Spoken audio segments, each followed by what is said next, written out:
Bismillahirrahmanirrahim. Alhamdulillahi Rabbil Alamin.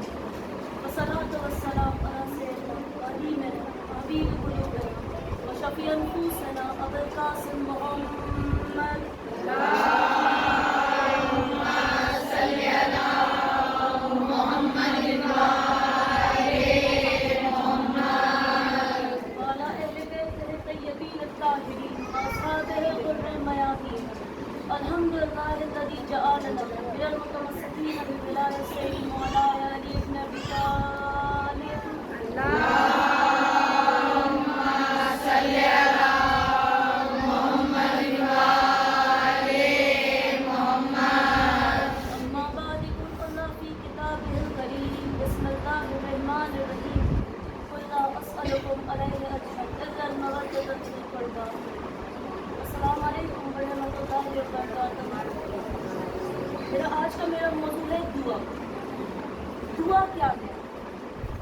हम सब अल्लाह सुब्हानहू व तआला से दुआ मांगते हैं, पर दुआ का मतलब क्या है? दुआ का मतलब है अल्लाह सुब्हानहू व तआला से बात करना, अपनी हाजात अल्लाह के सामने रखना, अपनी परेशानियाँ अल्लाह सुब्हानहू व तआला को बताना। कुरान में अल्लाह क्या फरमाता है कि मेरे बंदो, मैं तुम्हें सुन रहा हूँ, मुझे पुकारो। और या अल्लाह, जब मैं आपसे दुआ मांग रही हूँ, जब मैं आपसे कुछ हाजात मांग रही हूँ, तो मेरी दुआ खुद कबूल नहीं हो रही है। कितने ऐसे लोग हैं जो औलाद के लिए दुआ मांग रहे हैं पर अभी भी बे औलाद हैं। कितने ऐसे लोग हैं जो रिस्क के लिए दुआ मांग रहे हैं पर फिर भी उनको रिस्क नहीं मिल रहा। कितने ऐसे लोग हैं जो बीमार हैं पर सेहत के लिए अता मांग रहे हैं, फिर भी उन्हें सेहत नहीं मिल रही है। तो जब कुरान में खुद अल्लाह कह रहा है कि मुझसे मांगो मैं तुम्हें दूंगा, तो या अल्लाह, जब मैं आपसे दुआ मांग रही हूँ तो मेरी दुआ क्यों नहीं कबूल हो रही? हम में से ऐसे बहुत से लोग हैं जिनके जहन में ये सवाल आता है कि हमारी दुआएं क्यों नहीं कबूल हो रही? तो सबसे पहले आप ये बात जानिए, जिस तरह से हर इबादत का करने का एक तरीका होता है, दुआ भी एक इबादत है। जिस तरह से हम नमाज पढ़ते हैं, अगर हम नमाज में अगर हम रुकू से पहले अगर हम सजदा कर दें तो क्या हमारी नमाज कबूल होगी? या अगर हम लोग रमज़ान में अगर हम लोग मगरिब से पहले अगर रोज़ा खोल दें तो क्या हमारा रोज़ा कबूल होगा? नहीं। उसी तरह से जिस तरह से हर इबादत के आदाब है, उसी तरह दुआ मांगने का भी एक तरीका है। और ये हमें किसने बताया है? ये हमें मोहम्मद और आले मोहम्मद ने बताया।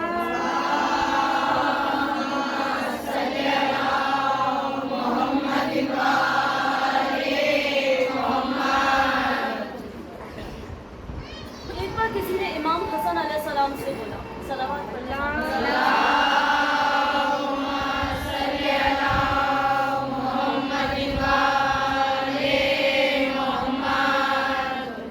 एक बार किसी ने इमाम हसन अलैहिस्सलाम से पूछा कि मौला, अर्श में और फर्श में कितना फासला है? अब बहुत से लोग हैं जो कहेंगे 10,000 करोड़, कोई कहेगा 100,000 करोड़। बहुत सारे साइंसदान हैं जो आपको अलग अलग आपको जवाब देंगे। एक बार सुने, एक बार फर्जंद रसूल ने क्या कहा? आपने फरमाया कि अर्श और फर्श में सिर्फ उतना ही फासला है जितना एक मजलूम की दुआ में है। जितना एक मजलूम की दुआ जल्दी अल्लाह सुब्हानहू व तआला के पास पहुँचती है, उतना कोई दुआ नहीं पहुँचती। शब जुमा के दिन हमें बहुत सारे लोग हैं जो दुआए कुमेल पढ़ते हैं। दुआए कुमेल क्या है? दुआए कुमेल इमाम अली अलैहिस्सलाम से मंसूब दुआ है। उसमें इमाम अली अलैहिस्सलाम बता रहे हैं आपको दुआ किस तरह से मांगनी है। हम में से बहुत से लोग हैं जो दुआ पढ़ते तो हैं पर हम जानते नहीं हैं उसमें हम पढ़ क्या रहे हैं, क्योंकि ये दुआ जो है ये अरबी में है और हम में से बहुत सारे लोग हैं जो अरबी नहीं समझ पाते हैं। तो आप कोशिश करें कि पहले उस दुआ को उर्दू में या हिंदी में पढ़ें, जिससे आपको पता रहे कि आप अल्लाह से आप क्या बात कर रहे हैं उस दुआ में। दुआ का मतलब सिर्फ रटना नहीं है, दुआ का मतलब आपको समझना है, आपको देखना है उसमें आले मोहम्मद ने आपसे क्या कहा है। तो उसके अंदर इमाम अली अलैहिस्सलाम क्या फरमाते हैं कि हर दुआ का एक तरीका होता है। तो अगर आप दुआ मांग रहे हैं, हमारे ऐसे बहुत से लोग हैं जो भी यहाँ पे हाजात हैं जिनके दिलों में, अल्लाह सुब्हानहू व तआला मोहम्मद और आले मोहम्मद के सदक़े में हम सबकी हाजात कबूल करें। तो जब आप दुआ मांगते हैं तो आपकी दुआ इसलिए कबूल नहीं हो रही है कि हो सकता है आपका तरीका कुछ गलत है। तो आप देखिए, सबसे पहले जब आप दुआ मांगे तो कैसे मांगे? हाथों को बुलंद करके दुआ मांगे। آج بھی جب مسجد تمام ہوتی ہے تو مولانا کیا کہتے ہیں؟ ہاتھوں کو بلند کر کے دعا مانگے. کئی لوگ ہوتے ہیں ہاتھوں کو باندھ کے بیٹھ جاتے ہیں یا زیادہ سے زیادہ اتنے ہاتھ اٹھا دیتے ہیں. کیوں؟ یہ شرم آتی ہے. آپ اللہ سبحانہ و تعالیٰ کے سامنے آپ ہاتھ اٹھا رہے ہو, آپ کسی بندے کے سامنے نہیں اٹھا رہے ہو. تو آپ جب دعا کے لیے جب دعا مانگو تو آپ ہاتھوں کو بلند کر کے دعا مانگو. خود امام علی علیہ السلام دعا کمیل میں کہتے ہیں کہ یا اللہ, میں اپنے ہاتھ آپ کے سامنے پھیلا رہا ہوں, میں کسی بندے کے سامنے نہیں پھیلا سکتا ہوں. یہ میں جانتا ہوں وہ بندہ اس لائق نہیں ہے کہ وہ میری حاجت کو قبول کرے. صرف اللہ ہے جو میری سے بات سنے گا. آپ فرض آپ کریں, میرے کو اگر کسی افسر سے کچھ کام ہے, اگر میں اس کے پاس اگر جاؤں یا پھر اگر میرے کو اگر کسی کالج میں ایڈمیشن لینا ہے, اگر میں وہاں پہ جاؤں گی اور میرے مارکس کچھ کم ہیں اور وہاں کے جو ٹیچر اس نے منع کر دیا اور میرے کو وہاں پہ داخلہ نہیں دے گا, میں کیا کروں گی؟ میں اس سے جا کے یہ بولوں گی کہ میرا داخلہ لو, یا پھر میں اس کے سامنے ہاتھ جوڑوں گی کہ میرے کو لو, کیونکہ میں جانتی ہوں کہ وہاں پہ پڑھنا میرے لیے کتنا ضروری ہے. میری کامیابی کے لیے وہ اسکول یا پھر کالج جانا میرے کو کتنا ضروری ہے. تو اسی طرح سے جس طرح سے میرے وہاں کی کامیابی اس ٹیچر کے ہاتھ میں ہے, میری دنیا اور آخرت کی جو کامیابی ہے وہ صرف اللہ سبحانہ و تعالیٰ کے ہاتھ میں ہے. تو جب بھی اللہ سبحانہ و تعالیٰ سے دعا مانگے ہاتھوں کو بلند کر کے دعا مانگے. تو سب سے پہلے آداب ہاتھوں کو بلند کر کے دعا مانگنا ہے. دوسرا, ہاتھوں کو بلند کر کے ہی نہیں بلکہ نم آنکھوں کے ساتھ میں دعا مانگنا ہے. اگر آپ لوگ دعا مانگتے ہوئے اگر آپ کے آنسو آتے ہیں تو آپ کا شکر مانیے کہ آپ کا قلب آپ کا اب بھی زندہ ہے. کئی ایسے لوگ ہیں جو آل محمد کے بھی مسائل سنتے ہیں لیکن ان کی آنکھوں میں آنسو نہیں آتے ہیں. اگر آپ لوگ ان سے پوچھتے ہیں کیا تمہیں رونا نہیں آیا, تو کیا کہتے ہیں؟ رونا بدعت ہے. آج کل یہ نیا چل رہا ہے نا کہ رونا بدعت ہے. اب آپ لوگ انسان ہو, کیا قرآن میں نبی یعقوب اتنا نہیں روئے کہ نبی یوسف کے لیے کہ جس سے وہ نابینا ہو گئے؟ اگر یہ بدعت ہوتی تو کیا قرآن میں اللہ نہیں فرماتا کہ یہ بدعت ہے؟ امام حسین کے لیے رونا ثواب ہے. جب رسول اللہ صلی اللہ علیہ وآلہ نے بی بی فاطمہ سلام اللہ علیہ سے فرمایا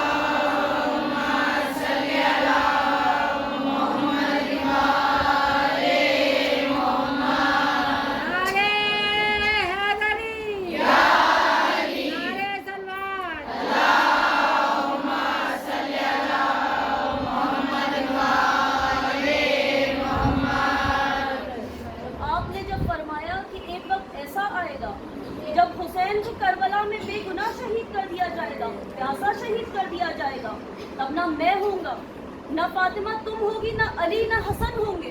بی بی فاطمہ نے کیا کہا تھا؟ تو بابا میرے بیٹے پہ کون روئے گا؟ تو آپ نے کیا کہا تھا کہ قوم آئے گی جو تا قیامت حسین کو روئے گی. تو ہم بی بی فاطمہ کی ہم دعا ہے. جب بھی ہم روتے ہیں تو ہمارا سے پرسہ لینے کون آتا ہے؟ ہم سے پرسہ لینے بی بی زینب سلام اللہ علیہ آتی ہے, ہم سے پرسہ لینے بی بی سکینہ آتی ہے, ہم سے پرسہ لینے بی بی فاطمہ آتی ہے. تو رونا کبھی بدعت نہیں.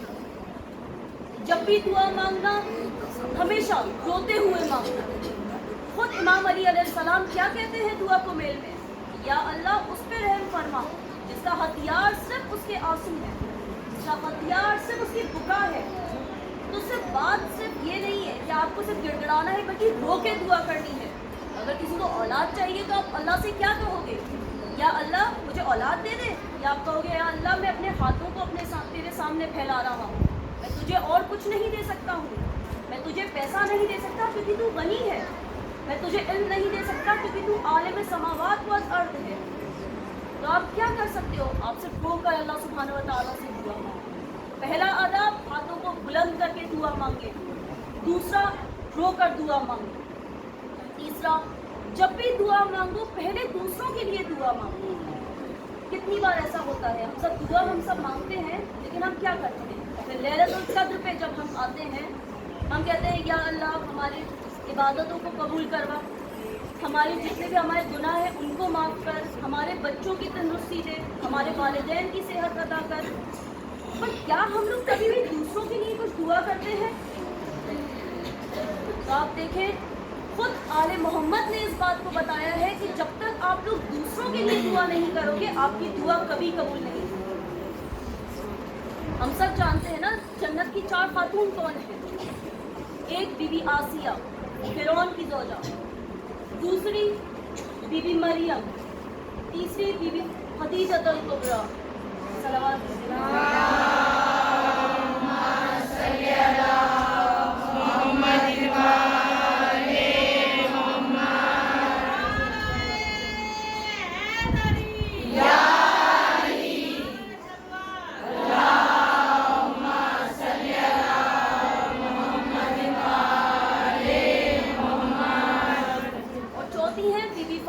सलामुल्लाह अलैहा। और इन्हीं जहाँ पे किताबों में ये जिक्र आया है वहीं पर लिखा है इन सब की सरदार कौन है, इन सबसे अफजल है बीबी फातिमा सलामुल्लाह अलैहा। कई लोग ये कहते हैं कुरान में तो लिखा है बीबी मरियम सबसे अफजल है, बीबी मरियम उस वक्त की सबसे अफजल थी और बीबी फातिमा हर दौर की सबसे अफजल औरत है। क्योंकि आप खुद आप देखें कि जब रसूल अल्लाह ने क्या कहा है, ये सैयदतुन निसाइल आलमीन है, ये आलमीन की जो औरतें हैं उनकी सरदार बीबी फातिमा है। तो आसिया की सरदार बीबी फातिमा, मरियम की सरदार बीबी फातिमा। तो इमाम हुसैन अलैहिस्सलाम से रिवायत है कि एक बार मेरी अम्मा दुआ मांगे थी, तो मैं उनकी दुआ सुन रहा था। पहले उन्होंने दूसरों के लिए कुछ दुआ करी और फिर उन्होंने मेरे लिए और हमारे भाई बहनों के लिए दुआ करी। तो मैंने पूछा अम्मा, पहले आपने दूसरों के लिए दुआ करी फिर हमारे लिए? तो आपने फरमाया अलजार सुम्मतदार, कि पहले दूसरों का घर और फिर हमारा घर, तो पहले दूसरों के लिए दुआ कर। किसी एक शख्स आया रसूलुल्लाह सल्लल्लाहु अलैहि वसल्लम के पास में, या रसूल अल्लाह मेरी दुआएं कबूल नहीं होती हैं। तो आपने कहा, आपने फरमाया क्या तुम सलावात पढ़ते हो? तो भाई क्या पहले तुम दूसरों के लिए तुम दुआ पढ़ते हो? नहीं रसूल अल्लाह, मैं सब खुद के लिए मैं सिर्फ दुआ मांगता हूँ। तो आपने फरमाया कि पहले तुम दूसरों के लिए तुम दुआ मांगो और फिर तुम खुद के लिए दुआ मांगो। तो शख्स वापस गया, या अल्लाह रसूल अल्लाह पे बरकत करवाना, मेरे पे बरकत देना, उनके सारे गुनाहों की मग़फ़िरत करना और मेरे सारे गुनाहों की मग़फ़िरत करना। तो रसूल अल्लाह ने उसको फिर बुलाया कि तुमने औरों के लिए दुआ क्यों नहीं करी? तो कहता या रसूल अल्लाह मैं नहीं चाहता दूसरे किसी की तरक्की हो, मैंने आपके लिए दुआ कर ली, मैंने मेरे लिए दुआ कर ली। तो यही आजकल का है, हम नहीं चाहते किसी और की तरक्की हो। लेकिन आप याद रखिए, जब आप दूसरों के लिए जब आप दुआ जवाब करते हो तो अल्लाह सुब्हानहू व तआला वो आपके लिए भी वो दुआ को कबूल करता है। अगर आप दूसरे की सलामती के लिए दुआ करोगे अल्लाह आपको सलामत रखेगा। अगर आप दूसरों के बच्चों की सलामती के लिए दुआ करोगे अल्लाह आपके बच्चों को सलामत रखेगा। तो जब भी दुआ मांगना पहले दूसरों के लिए मांगना और फिर खुद के लिए दुआ मांगना। फिर चौथा आदाब है, हो सकता है आपकी कोई ऐसे गुनाह है, आप ये सब चीज़ें आप कर रहे हैं और फिर भी आपकी दुआ नहीं कबूल हो रही, तो हो सकता है आपकी कोई गुनाह है। खुद इमाम अली अलैहिस्सलाम क्या कहते हैं दुआ कुमैल में कि या अल्लाह मेरे सारे वो गुनाहों को माफ़ कर जो अजाब लाते हैं, या अल्लाह मेरे सारे वो गुनाहों को माफ़ कर जो मेरी दुआएं कबूल नहीं होने देते। तो कई ऐसे लोग हैं जो चोरी की हो, ज़िना किया हो या किसी का दिल दुखाया हो, तब ये जो आपके गुनाह हैं आपकी दुआ कबूल नहीं होने देते। तो पहले अपने गुनाहों की मग़फ़िरत करो। कई ऐसे लोग हैं जो कहते हैं अच्छा हमने गुनाह किया था लेकिन हमने बचपन में भी किया था, हमें समझ नहीं थी, या हमें जब इतना इल्म नहीं था, या हमारा गुनाह हमारा इतना बड़ा नहीं है जिसके लिए हमें इतना पछतावा हो। तो आप देखें इमाम ज़ैनुल आबिदीन अलैहिस्सलाम ने क्या फरमाया, तुम ये मत देखो तुम्हारा गुनाह कितना छोटा है, बल्कि ये देखो तुमने किसकी नाफरमानी की है, तुमने अल्लाह सुब्हानहू व तआला की नाफरमानी की है। और इमाम अली अलैहिस्सलाम ने फरमाया है कि वो गुनाह जिसको तुम लोग सबसे छोटा समझते हो वही गुनाह सबसे बड़ा गुनाह। तो जब भी आप दुआ मांगें सबसे पहले अपने गुनाहों की मग़फ़िरत करें, कि जब तक आपके गुनाह माफ़ नहीं होंगे अल्लाह आपकी दुआ कबूल नहीं करेगा। और आप देखें आजकल हमारे माशरे में एक और चीज़ है, हमारे अगर बच्चे कोई गलत अगर कर भी देते हैं उन्हें क्या कहते हैं, अल्लाह तुम्हें गुनाह दे। हम क्यों बच्चों को हम डराते हैं कि अल्लाह हर गुनाह करने पे अजाब देता है, अल्लाह हर गुनाह करने में सिर्फ जहन्नुम में डालता है। वहीं अगर हम लोग ईसाइयों को देखें तो लोग क्या कहते हैं, ईसा अलैहिस्सलाम सबको माफ़ कर देते हैं। तो अल्लाह सुब्हानहू व तआला तो कुरान की हर आयत को शुरू कर रहा है बिस्मिल्लाह से। सिवाय सूरह तौबा के कुरान की हर आयत बिस्मिल्लाहिर्रहमानिर्रहीम से चालू है। तो आप अल्लाह से आप माफ़ी मांगो, अल्लाह आपको माफ़ करेगा। अल्लाह रहमान है, अल्लाह रहीम है, अल्लाह गफूर है। आप अल्लाह से माफ़ी मांगो। पर अब माफ़ी मिलने की भी कुछ शर्तें हैं।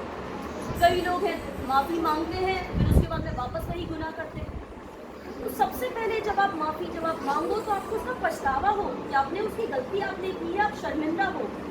इमाम अली अलैहिस्सलाम ने फरमाया है कि अगर कोई इंसान को पछतावा है कि उसने गलती की है तो आधा तो उसका गुनाह वहीं पर ही माफ़ हो जाता है। फिर इसके बाद में अपने वाजिबात देखें। हम लोग मांग रहे हैं पर हमारे वाजिबात का क्या? अल्लाह ने हमें कहा है ना कि नमाज पढ़ो, और कितनी बार ऐसा होता है अजान होती है, हम कहते हैं अभी 5 मिनट रुक के पढ़ेंगे, अभी 5 मिनट रुक के पढ़ेंगे, फिर क्या होता है नमाज कज़ा हो जाती है, हमारी वो नमाज नहीं करती।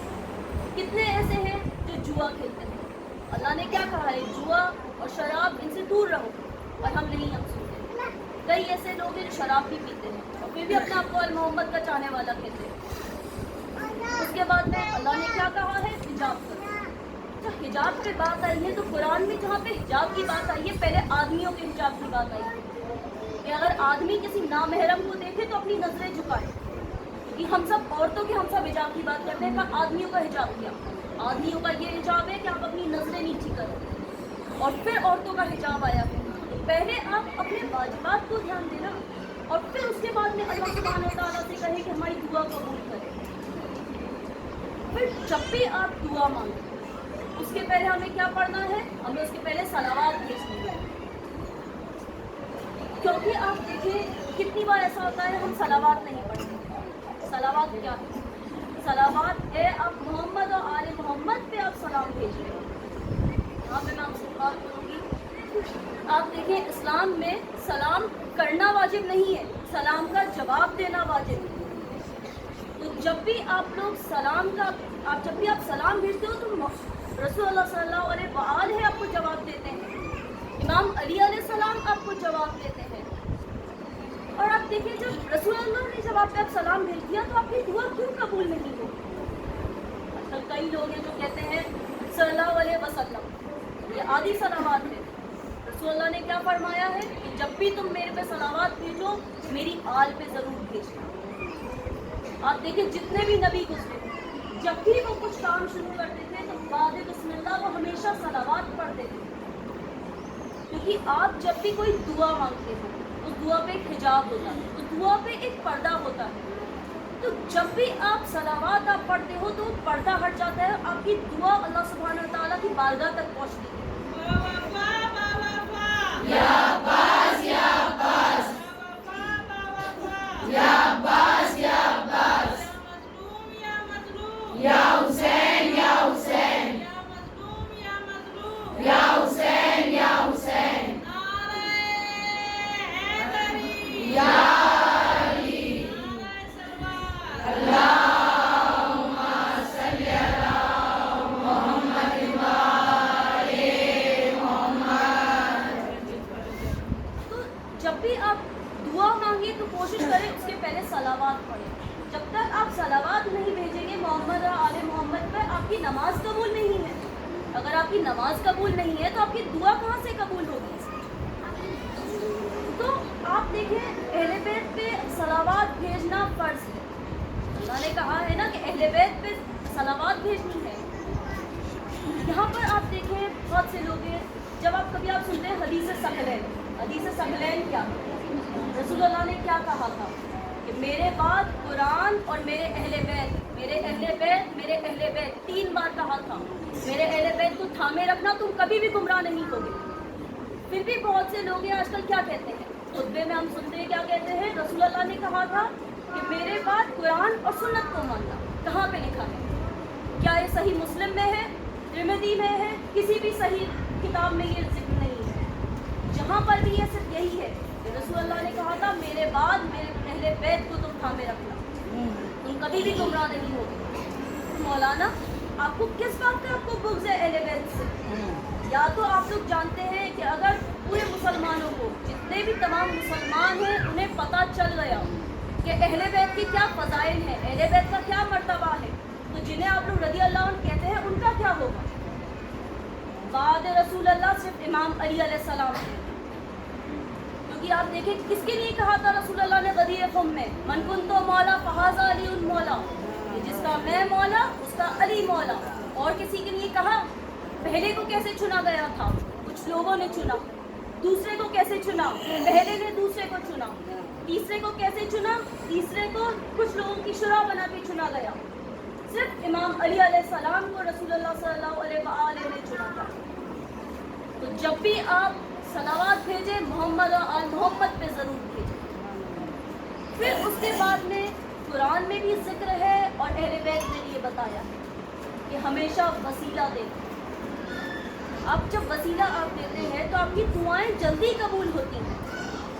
اگر آپ کو کسی افسر سے ملنا ہے، ہم اس سے میں ڈائریکٹلی میں اسے جا کے مل سکتی ہوں، پر ہو سکتا ہے میرے کو تھوڑا ٹائم لگے گا، میری وہ بات آدھی سنے گا آدھی نہیں سنے گا، ہو سکتا ہے شاید تک میری بات کو بہت دیر میں سنے. پر یہی اگر میں کسی ایسے کے ساتھ میں جاؤں گی جو اس کا دوست ہے یا اس کے رشتہ دار ہے، تب میری بات جلدی سنی جائے گی، میرے کو کم انتظار کرنا پڑے گا. تو جب بھی ہم محمد اور آل محمد کا واسطہ لیتے ہیں تو اللہ سبحانہ و تعالیٰ ہماری حاجات کو جلدی پورا کرتا ہے. آپ کی دعا اللہ سنے گا، آپ کی قبول بھی ہوگی لیکن تھوڑا وقت لگے گا. لیکن جب آپ لوگ وسیلہ دو گے رسول اللہ کا تو آپ کی دعا جلدی سنی جائے گی. اب کئی ایسے لوگ ہیں جو کہتے ہیں کہ نعوذ باللہ ان سے تم لوگ دعا کرتے ہو؟ تو ابھی زندہ ہی نہیں ہے. تو کیا آپ نے قرآن نہیں پڑھا؟ قرآن کی آیت نہیں ہے کہ جو لوگ اللہ کی راہ میں شہید ہوتے ہیں وہ مردہ نہیں ہے، وہ زندہ ہیں اور اللہ سبحانہ و تعالیٰ سے اپنا رزق پاتے ہیں. تو جب آپ لوگ دیکھیں کہ جب آپ لوگ جب دعا کرتے ہیں محمد اور آل محمد سے تو آپ کی دعائیں جلدی قبول ہوتی ہیں. تو جب بھی آپ لوگ دعا مانگنا، ایک دعا ضرور مانگو. اس چیز کی دعا؟ آخرت کی دعا. ہم لوگ جانتے ہیں کہ ہم سب موت باہر ہے، ہم سب کو ایک نہ ایک دن مرنا ہے، لیکن پھر بھی ہم لوگ ایسا سوچتے ہیں کہ ہمیں اس دنیا میں ہمیشہ کے لیے رہنا ہے. کیا کبھی ہم لوگ سوچتے ہیں آخرت کے بارے میں؟ کیا کبھی ہم لوگ سوچتے ہیں ہماری قبر کے عذاب کے بارے میں؟ یہ دنیا میں زندگی ہماری کتنی ہے؟ 70 سال، 80 سال، 90 سال، یا آپ کو کہاں پہ رہنا ہے؟ قبر میں ہی جانا ہے. فرض کریں اگر کسی کی خدا نہ خواستہ کسی کی موت ہو جاتی ہے تو وہ قبر میں کتنا وقت رہے گا؟ 10 سال، 1000 سال، 10,000 سال؟ ہم نہیں جانتے. نہ یہ بات قرآن میں موجود ہے نہ ہی معصومین نے بتایا ہے ہمیں کتنا سال قبر میں رہنا ہے. تو جب بھی آپ دعا مانگیں اللہ سبحانہ و تعالیٰ سے دعا مانگیں، یا اللہ ہماری جو آخرت ہے ہماری بخیر، آخرت کے لیے اپنی دعا ضرور مانگیں. امام علی علیہ السلام کا فرمان ہے کہ یہ آپ پر ہے کہ آپ اپنی قبر کو جنت کے باغوں میں سے ایک بنانا چاہتے ہو یا جہنم کے حصوں میں سے ایک. اور یہی بات ملک الموت نے بھی کہی کہ یا رسول اللہ مجھے حیرت ہوتی ہے انسان پہ کہ جب اس کو پتہ ہے کہ موت کو 2 پل کے لیے بھی نہیں روک سکتا، پھر بھی انسان میں کس بات کا غرور ہے، کس بات کا تکبر ہے انسان میں. تو جب بھی دعا مانگنا آخرت کے لیے ضرور مانگنا. کس کا وسیلہ دینا؟ رسول اللہ صلی اللہ علیہ وآلہ نے بتایا ہے کہ جب بھی آخرت کے لیے دعا مانگنا تو میرے سے اور میری بیٹی فاطمہ، میرے بیٹے حسن اور حسین سے ضرور مانگنا. اگر کبھی بھی تم پریشانی میں ہو، تم پہ ظلم ہو رہا ہو تو میرے بھائی علی مرتضیٰ سے دعا مانگو. پھر راوی کہتا ہے مولا علی پہ تو خود اتنے ظلم ہوئے تو علی سے تو کیوں وسیلہ دینا ہے؟ آپ نے فرمایا کہ وہ میرے اور علی کے بیچ کی بات ہے، ورنہ دنیا دیکھتی کہ علی کس طرح سے اپنے دشمنوں سے بدلہ لیتا ہے. لوگ کہتے ہیں نا کہ اگر ظلم ہوا علی پہ تو علی چپ کیوں تھے؟ تو علی اس لیے چپ تھے کیونکہ رسول اللہ نے انہیں کہا تھا صبر رکھنے کا. نہ دنیا دیکھتی کس طرح حضرت علی سب اپنے دشمنوں سے بدلہ لیتے ہیں. پھر کہا کہ اگر تم لوگ شیطان سے بچنا چاہتے ہو تو میرے چوتھے وصی امام زین العابدین علیہ السلام کا واسطہ لے.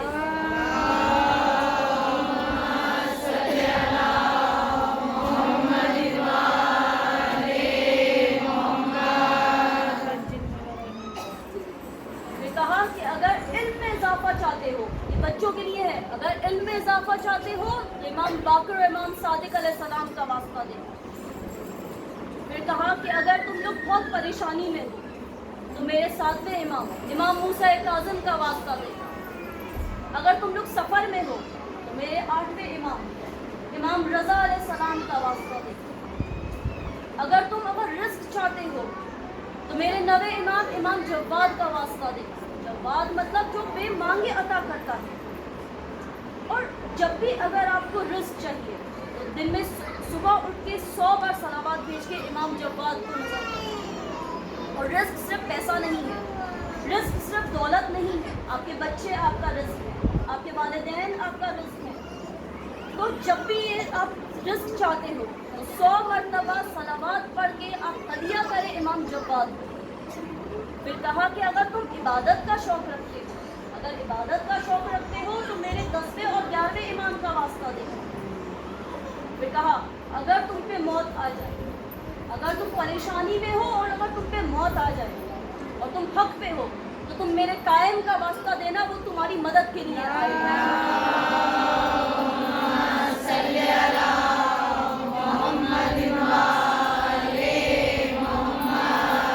ایک صلوات اور پڑھتے ہیں امام زمانہ کی ظہور کے لیے.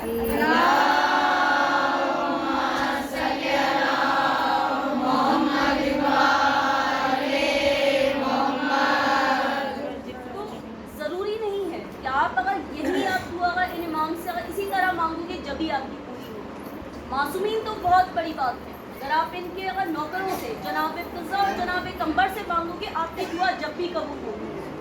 لیکن رسول اللہ نے بتایا ہے کس طرح سے دعا مانگنی ہے. پھر اس کے بعد میں آپ اگر دیکھیں، اگر آپ کو دعا مانگنی ہے تو کون سا بہترین وقت ہے؟ جب 2 وقت ملتے ہیں نا، وہ وقت سب سے بہترین وقت ہے. کون سا وقت؟ ایک فجر کا وقت، دوسرا ظہر کا وقت، مغرب کا وقت، اور سب سے بہترین جو وقت ہے وہ کون سا وقت ہے؟ تہجد کا وقت. اگر اس وقت آپ لوگ دعا مانگتے ہیں تو اللہ سبحانہ و تعالیٰ وہ دعا قبول کرتا ہے.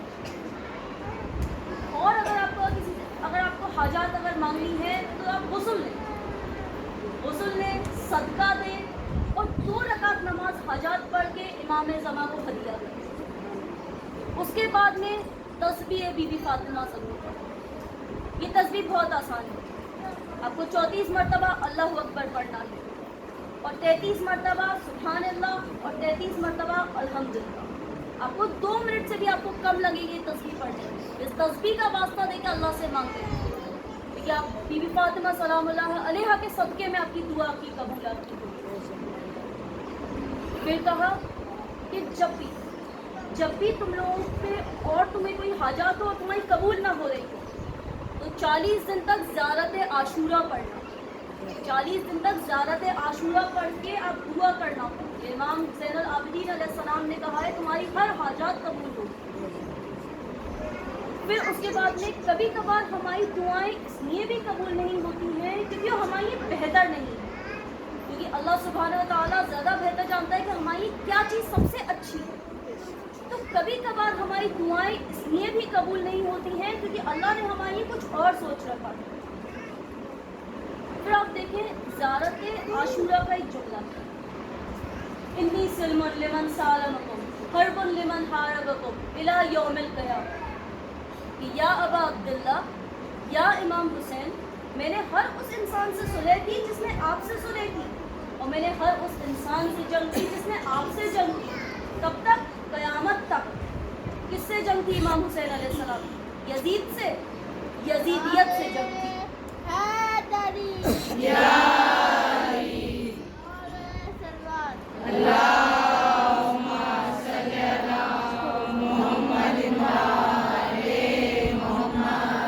امام حسین علیہ السلام نے یزیدیت سے جنگ کی تھی کیونکہ یزید ابن معاویہ تو کب کا مر گیا، لیکن زیارت میں کیا ہے؟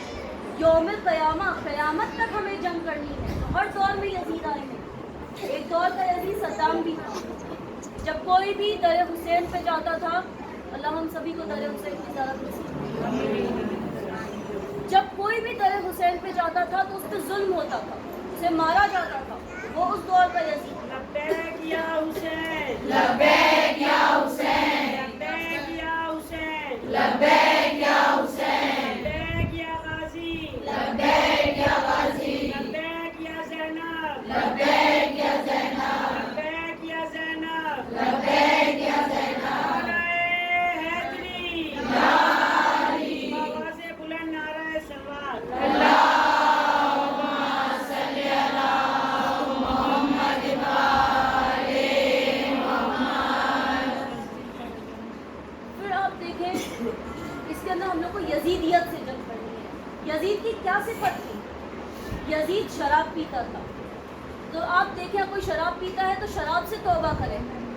यजीद जुआ खेलता था ना, तो कोई जुआ खेलता है तो जुए से अलग हो।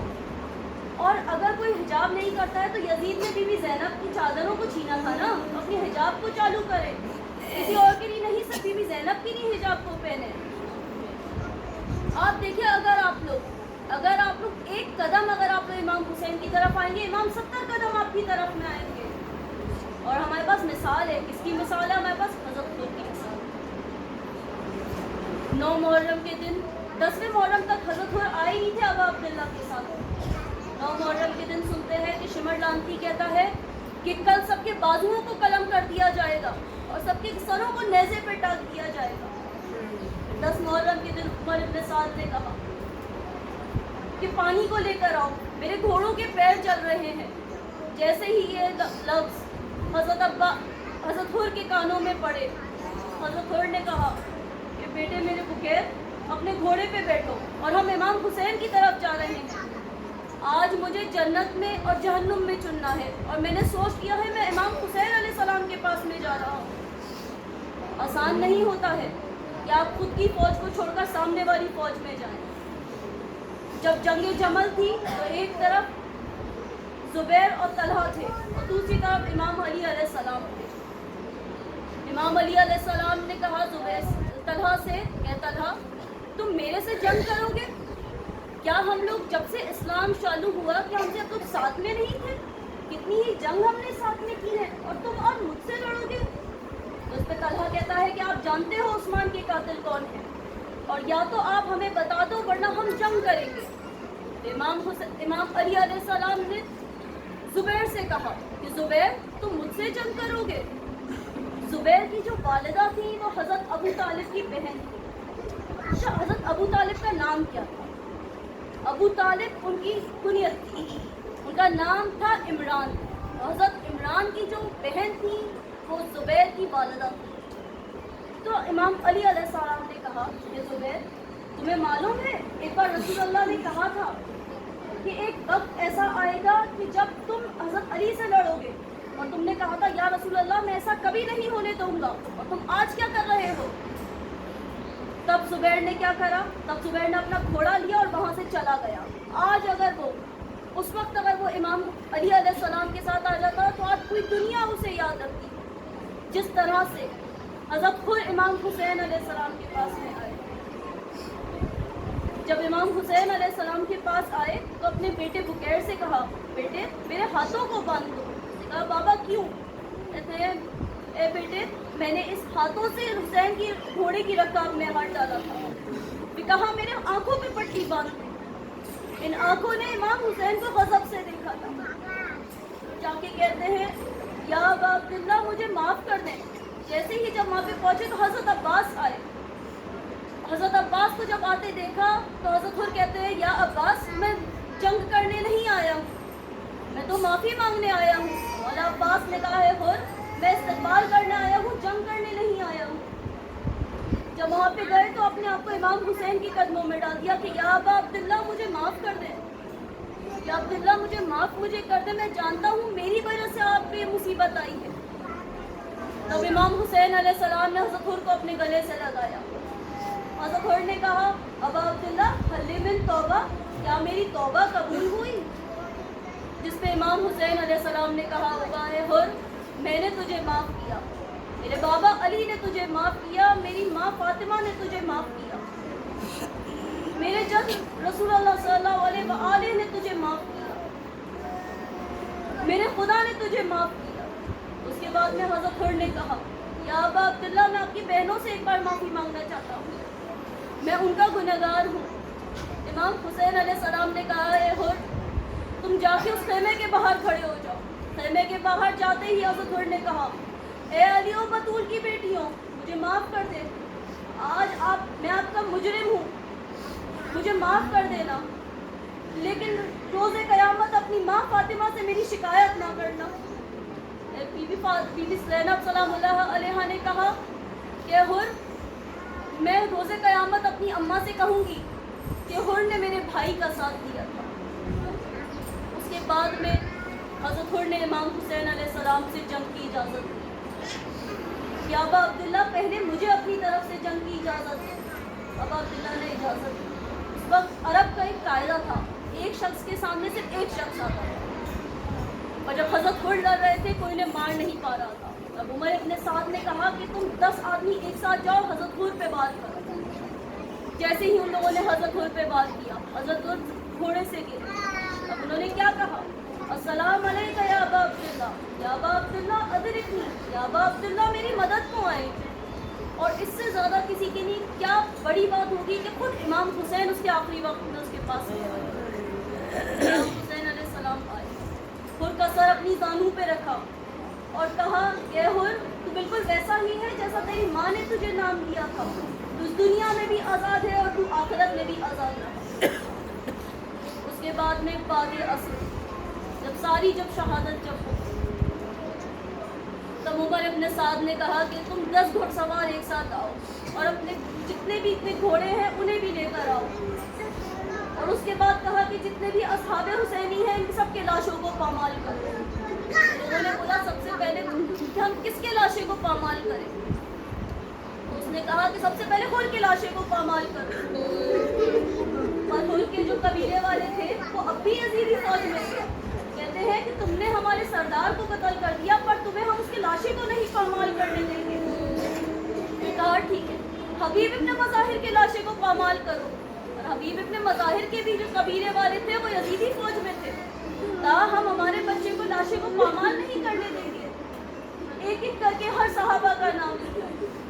और जब सब सहाबाओं की जब कोई कबीले वाले यजीदी